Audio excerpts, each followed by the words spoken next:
Hey guys, this is Mike again with Mike's Game Room Reviews. This is my third review for the Xbox Trace 60, that is Spanish for 360. I also don't know Spanish, but right now I'm going to review Battlefield 2 Modern Combat. Now this is a first-person shooter that's part of the hugely successful Battlefield series and was developed by Digital Illusions and released in 2005 for the Xbox and PS2, and then later for the Xbox 360 in April 2006.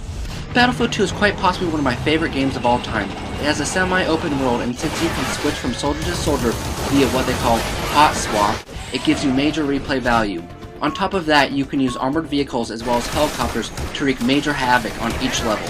Now, I originally played this game on the PlayStation 2, but I got the game again for the Xbox 360 because I have fond memories of it. And even today, the game is just as fun. The basic plotline follows the fictional war between NATO and China, and it takes place in the Middle East. In between each level you get cutscenes of both sides' propaganda trying to skew the popular opinion of the war.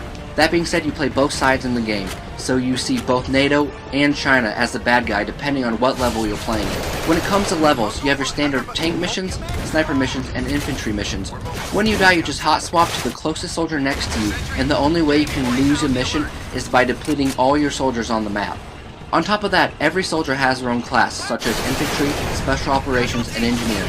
An example would be an engineer has a rocket launcher, can easily blow up enemy vehicles, but it also can repair your vehicles. And that can make for some intense gameplay when you're trying to hot swap and find the best class to beat the level.